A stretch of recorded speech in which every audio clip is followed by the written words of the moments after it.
Assalamualaikum warahmatullahi wabarakatuh. Jumpa lagi di channel Gading Prima Dinata.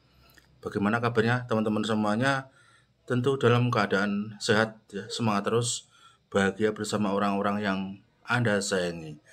Yang baru menemukan channel Gading Prima Dinata, ya mohon dukungannya, keikhlasan hati dengan cara like, komen, share, dan subscribe agar saya lebih bersemangat untuk membuat video-video yang tentunya menarik, menghibur, dan bermanfaat.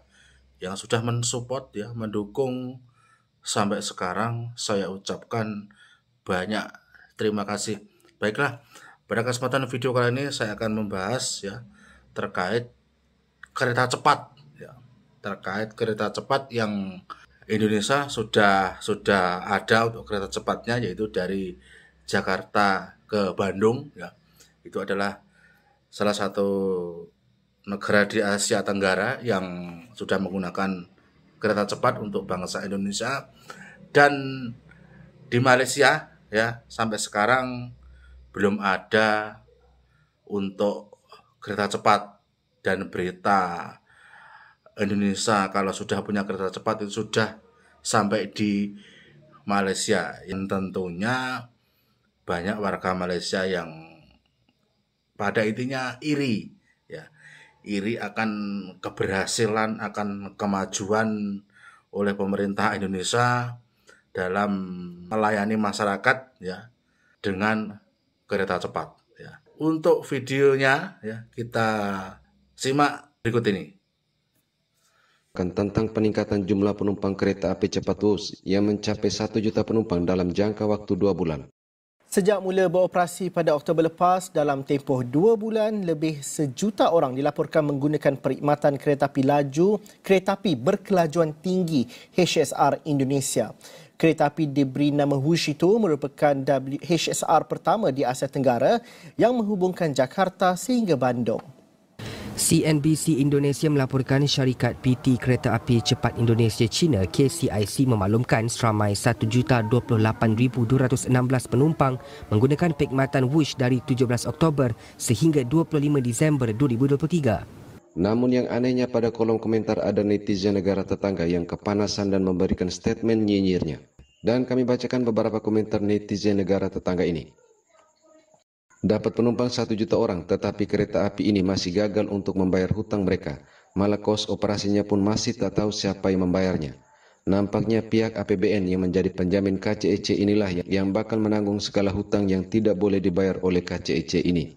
Itu yang awal-awal Jokowi kata tak memakai uang APBN.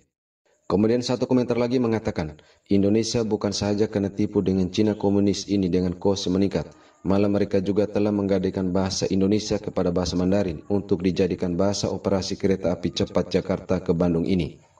Selain dengan janji-janji teknologi transfer untuk kereta api cepat ini, tetapi KCEC membawa para operator sebanyak 852 orang untuk mengoperasikan kereta api cepat ini. Adakah kamu ambil sarjana ijazah di rumah kamu atau kamu pergi belajar di university?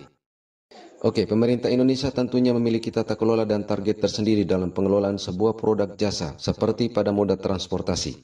Dan jika kita melihat perkembangan dunia saat ini, tak ada satu negara pun di dunia yang tak memiliki hutang. Misalnya Amerika, China ataupun Rusia memiliki hutang luar negeri maupun hutang-hutang pada suatu konsorsium. Dan jika kita bandingkan hutang Indonesia dengan negara tetangga, rasio hutang Indonesia hingga akhir 2023 berada di angka 38,11%, dan jumlah ini lebih kecil dari sejumlah negara di Asia Tenggara yang justru memiliki rasionya lebih besar, seperti Singapura yang mencapai 167% dan Malaysia sendiri dengan 66,9%. Kemudian terkait dengan statement bahwa Indonesia menggadaikan bahasa Indonesia, maka ini yang kita katakan buruk muka cermin dibelah, atau lupa untuk introspeksi sehingga tidak melihat kondisi kebahasaan di negaranya sendiri seperti apa. Padahal hingga memasuki era 2024, bahasa kenegaranya masih carut marut karena banyak warga negaranya yang tak mampu berbahasa dengan bahasa kenegaraan secara fasih, dan malah ada yang tak tahu sama sekali. Sedangkan bahasa Indonesia kini terus mendunia dengan kedudukan terbarunya sebagai salah satu bahasa resmi di UNESCO. Korang perasan tak, ramai dalam kalangan rakyat Malaysia termasuk orang Melayu tak boleh bercakap dalam bahasa Melayu dengan betul. Termasuklah sebahagian ahli politik kita. Tengok saja dalam Dewan Rakyat. Nanti dulu. Kemudian Tengok pula segelintir pempengaruh kita sama ada di TikTok ataupun Instagram yang cuba buat isi kandungan dalam bahasa Melayu, tapi bahasa Melayu dia teruk sangat. Tata bahasa dia pun teruk. Ada tak yang menegur? Ada tak mereka yang cakap berterabur ni rasa malu? Langsung tak ada kan? Tapi cuba kalau ada yang tak boleh bercakap dalam bahasa Inggeris dengan betul, mesti kena hantam kau punya, betul tak? Itu menunjukkan bahawa bahasa Melayu memang tak ada nilai. Sebab orang tak kisah langsung sama ada kau boleh bercakap dengan betul ataupun tidak. Dan orang yang cakap bahasa Melayu dengan teruk tu tak ada rasa malu pun. Korang tengok je lah dekat Dewan Rakyat. Kedua, cuba tanya orang kita ataupun orang asing, kenapa nak belajar bahasa Inggeris dan bahasa Cina? Jawapan mereka mesti sebab perniagaan dan peluang pekerjaan kan? Kalau bahasa Arab, sebab nak faham Quran, nak belajar di Arab. Tapi cuba tanya orang asing, kenapa nak belajar bahasa Melayu?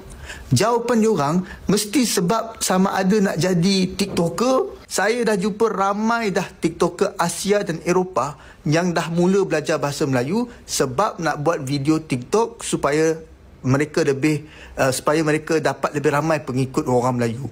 Begitu juga ada yang sebab nak dapat potongan harga daripada pakcik-makcik dekat pasar ni. Tapi tak ada siapa cakap nak belajar sebab pendidikan atau nak menjalankan perniagaan pun. Nampak sangat bahasa ni tak ada nilai. Pelajaran sains dan matematik di negara China dalam bahasa Cina, di Jepun dalam bahasa Jepun. Mereka boleh terjemahkan setiap perkataan asing ke dalam bahasa ibunda mereka. Tapi di Malaysia, pemimpin dan rakyat kita sendiri mengatakan kedengaran lucu kalau perkataan-perkataan sains tu ditukarkan ke dalam bahasa Melayu. Dan sampai ke tahap kita tak ada terjemahan khusus ke atas perkataan-perkataan tersebut. Ini faktanya. Sakit hati macam mana pun korang, apa yang saya cakap ni adalah realiti. Sesungguhnya bahasa Melayu hanyalah bahasa kaum Melayu kampung.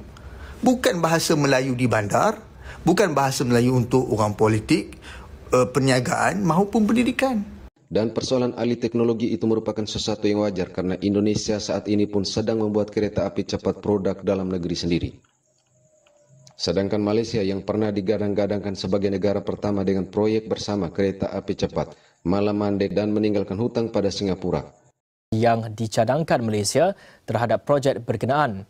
Jelas kenyataan itu, Malaysia telah bersetuju perjanjian projek tersebut ditamatkan. Justru itu Malaysia harus memberi ganti rugi kepada Singapura atas biaya yang dikeluarkan Singapura dalam memenuhi tanggungjawab di bawah perjanjian dua hala BAHSR.